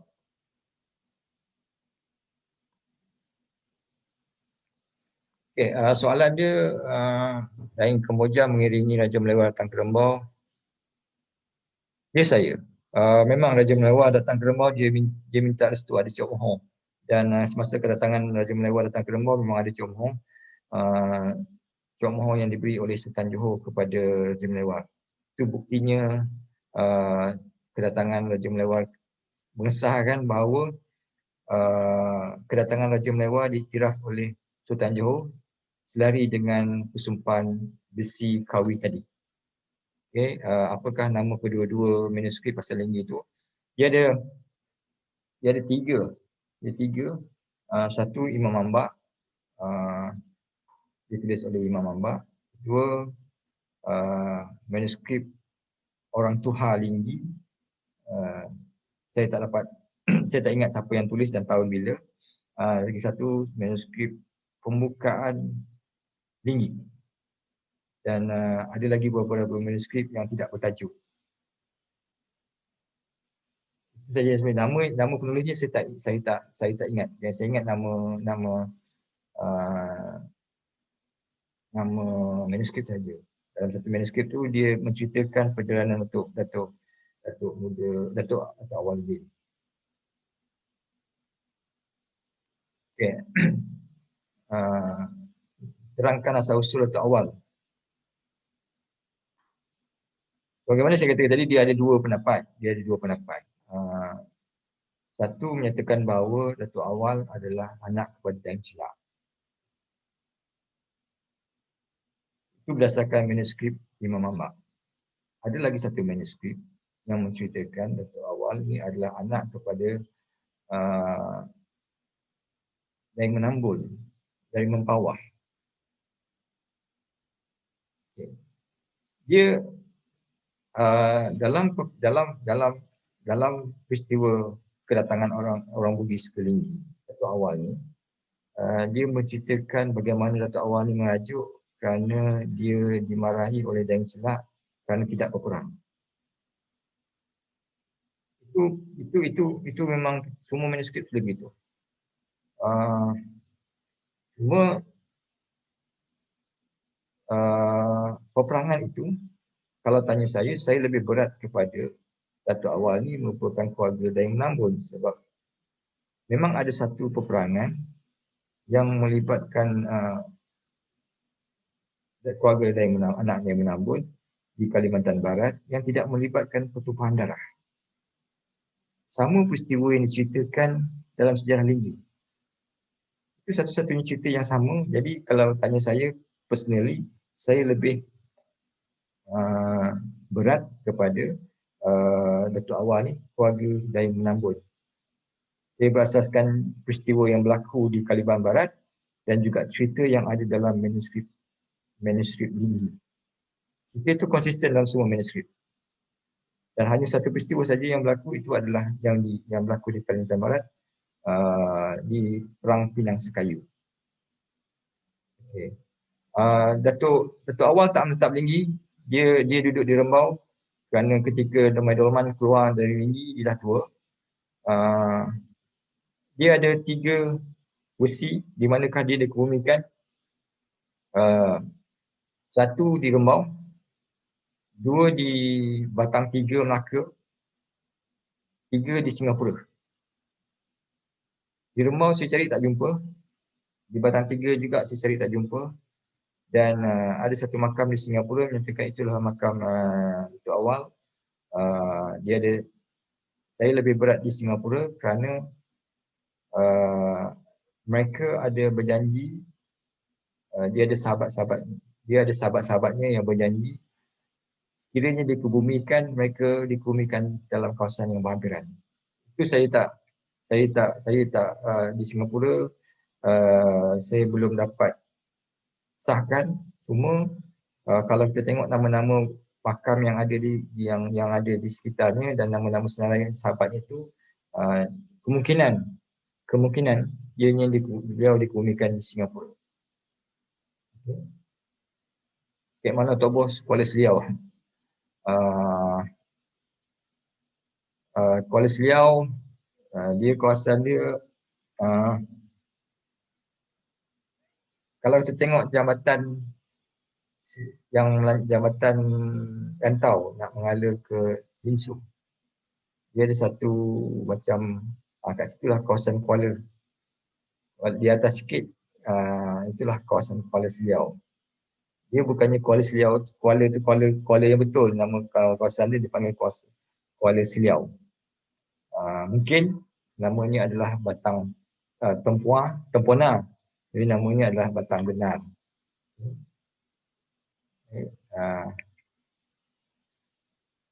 Konsep merantau orang Minang, ya betul, orang Minang konsep merantaunya ke Negeri Sembilan. Apa tujuan orang Bugis datang ke Negeri Sembilan? Dia lebih kepada keluar daripada tempatnya, kerana budaya orang Bugis ni juga lebih kurang macam orang Minang. Mereka keluar daripada kawasannya untuk menuju ke kawasan baru.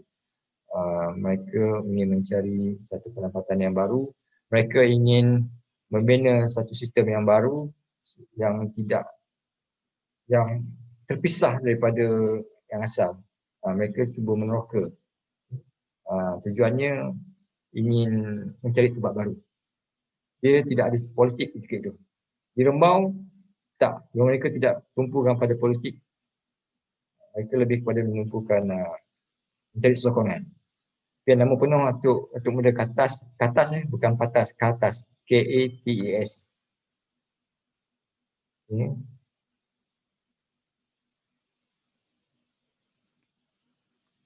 Okay, sudahkah Melaka wujud masa itu? Belum. Ketika itu ada ekspedisi Pom Melayu Sriwijaya. Sikit suku orang Bidawanda. Ringkas kalau kita ambil nanti panjang masa. Sekarang dah pukul 6.40. Nak habiskan pukul 5. Dah 2 jam. Dia orang Bidawanda ni perkahwinan di antara orang asal dan orang Minang. Pemimpin bukan orang Minang, bukan sebarangan orang Minang, tapi pemimpin orang asal.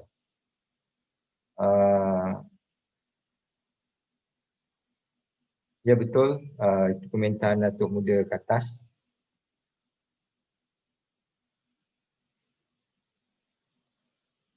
Okey. Bugis yang ada di Negeri Sembilan ni suku Bugis apa? Kebanyakannya mereka adalah keluarga dan 5 beradik, 5 bersaudara. Kebanyakan orang Bugis di Rembau, di Linggi, di Sungai Ujong, di Kelang, di Jelebu. Mereka ini adalah keluarga termasuk di Sungai Raya, apatah lagi di Lukut. Mereka adalah keluarga Daeng 5 bersaudara. Okay, saya teruskan untuk saya ambil Bugis di Sungai Raya. Di Lukut saya tak sentuh sepenuhnya sebab Lukut kita tahu dari asal adalah luar Selangor. Sebab sejarah Lukut ni kita biasa dengar, cuma Bugis di Sungai Raya ni kita jarang dengar. Okay. Ini adalah peta asal dalam simpanan saya, sempadan Selangor dan Sungai Ujong. Kalau kita tengok Seremban, nama Seremban Lama, Serambang, dan bukit, ada Bukit Tunggu, ini adalah sempadan 18, kalau saya peta ni 1882. Okay. Baik. Saya pergi pada bisi Sungai Raya. Jadi, kalau kita tengok peta ni, peta yang sebelah kanan ni pun juga peta simpanan, peta sempadan Sungai Ujong Selangor.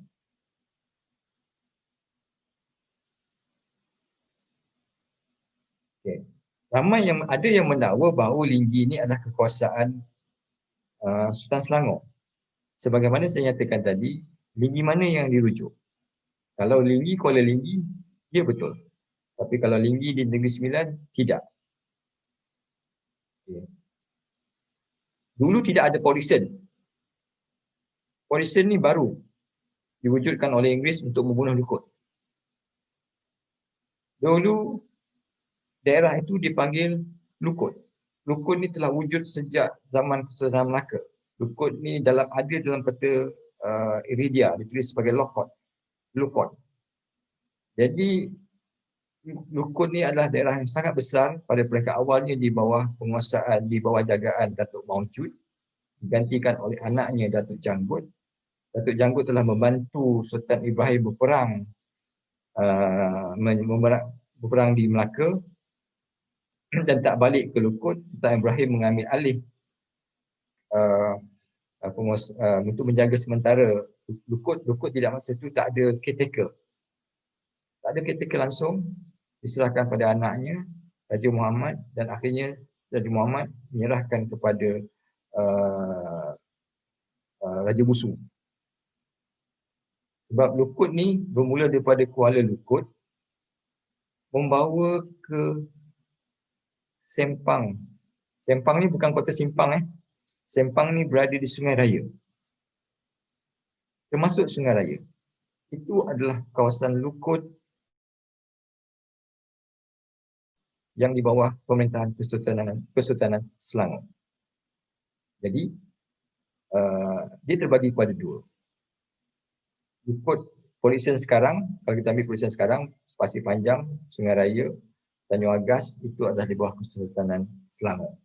Manakala Pangkalan Kempas, dia ada sikit masuk dalam Pangkalan Kempas, sebagian pada Pangkalan Kempas, bawa sehingga sampai ke Sungai Ujong, sampai ke Rembau, itu adalah milik Rembau dan milik Sungai Ujong. 1859, Raja Husin bin Raja Jaafar datang ke Lukut dan diberi kuasa oleh adiknya untuk menetap di Sungai Raya. Okay. Dan akhirnya Sultan Abdul Samad menyerahkan kuasa sepenuhnya kepada Raja Husin untuk memerintah otonomi di Sungai Raya. Okay. Anak Raja Sulaiman menggantikan bapanya, dan Raja Sulaiman ni menyokong Raja Mahdi dalam peperangan Kelang, dan dia berpegang dengan Raja Bud untuk merebut Lukut sebab dia merasakan dia juga berhak untuk mendapatkan Lukut, tapi kalah. Anaknya Raja Daud menggantikannya selepas Raja Sulaiman meninggal 1878. Berlaku perjanjian di antara Sultan Abdul Samad dan Datuk Kelana Syed Rahman menyerahkan Lukut dan Sungai Raya kepada Sungai Ujong.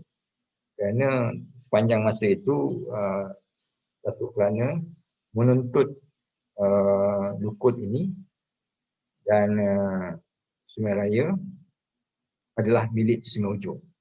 Kita tak tahu kenapa. Mungkin juga kerana Datuk Maujud dan Datuk Janggut tadi. Sebabkan perjanjian 1878 ni, maka Lukut dan Sungai Raya diserahkan kepada Sungai Ujong, dan kawasan Sungai Ujong di Semenyih diserahkan kepada Sultan Selangor. Kalau tuan tengok di sebelah kanan tuan, itu adalah perjanjian di antara Sultan Abdul Samad dan Datuk Kelana Syed Rahman, juga ada dalam simpulan kami, dan dia menyebut Lukut dan Sungai Raya. Itu juga ada juga menyebut ada yang lain yang menyebut Semenyih dan kawasan sekitarnya. Ini adalah keluarga Raja Ali tadi. Apabila kalah Raja Ali dalam peperangan dengan Rebau, mereka bawa diri. Anaknya ada yang duduk di Semenanti, di Sungai Ujong, diberi kawasan di Semenyih. Maka berlakulah selepas perjanjian 1874. Mula-mula perjanjian 1874, Datuk Kelana menyerahkan kuasanya kepada British. 1878, Sultan Abdul Samad menyerahkan Lukut dan Sungai Raya kepada Sungai Ujong, dan politik Negeri Sembilan, pengaruh orang Bugis di Negeri Sembilan semakin lama semakin berkurangan. Mereka mula beradaptasi dan mereka mula tidak lagi terlibat dalam politik apa juga konflik yang berlaku selepas itu. Okey, inilah perjanjiannya. Betul. Okey, dan itu saja yang saya kongsikan. Beradanya Bugis di Negeri Sembilan. Okay. Pada peringkat awal, dia ada lagi beberapa tempat. Contohnya di rantau pun ada juga kelompok Bugis yang datang ke Negeri Sembilan, yang datang ke Sungai Ujong ketika perang Datuk Shah Bandar dan Datuk Kelana 1872. Dia yang diketuai oleh Raja Haji, anak Sultan Ibrahim. Mereka menetap di rantau dan mereka sekarang dikenali sebagai waris Kelang.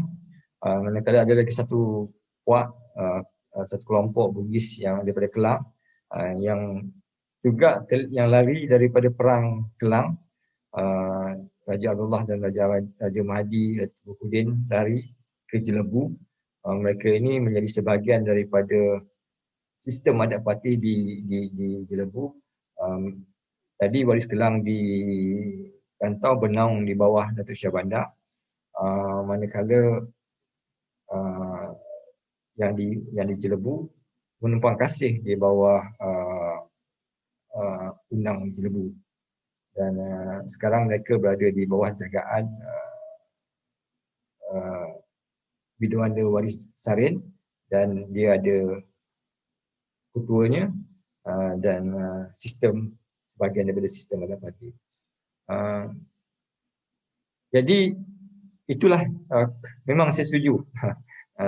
Puan Dina, sejarah Negeri Sembilan ini sangat kompleks kerana ia melibatkan orang Minang dan orang Bugis.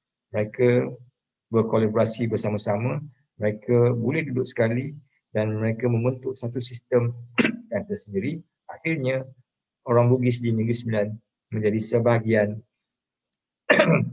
sebahagian daripada sistem masyarakat adat batik. Kalau Negeri Sembilan ni agak kompleks dari sejarahnya. Tidak pernah berlaku peperangan di antara lima beradik dengan orang Minang. Mereka saling satu membantu dan mereka saling mendokongi antara satu sama lain untuk membentuk masyarakat. Ya, memang berlaku peperangan, itu lebih kepada perebutan kuasa adik-beradik antara penghulu, antara anak raja, sama ada anak raja Bugis Minang ataupun Bugis-Bugis ataupun Minang-Minang. Anak raja Bugis Minang ni saya rujukkan itu adalah perkahwinan di antara anak raja Bugis dan anak raja Minang. Okay. Saya lagi sekali saya mengucapkan terima kasih kepada tuan-tuan yang sudi turut serta dalam webinar ini. Saya sekiranya ada apa-apa kurang, saya mohon maaf, dan kami hasil daripada webinar ini kami akan keluarkan, dan kita akan hantar. Tuan-tuan boleh dengar lagi sekali. Dan saya sudahi, wabillahi taufiq wal hidayah. Assalamualaikum warahmatullahi wabarakatuh. Sebelum saya undur diri, saya nak tengok komen. InsyaAllah saya akan sambung. Thank you Major. Nice to meet you here. Jadi saya sudahi perkongsian saya dengan Wabillahi taufiq wal hidayah. Assalamualaikum warahmatullahi wabarakatuh dan salam sejahtera. Terima kasih.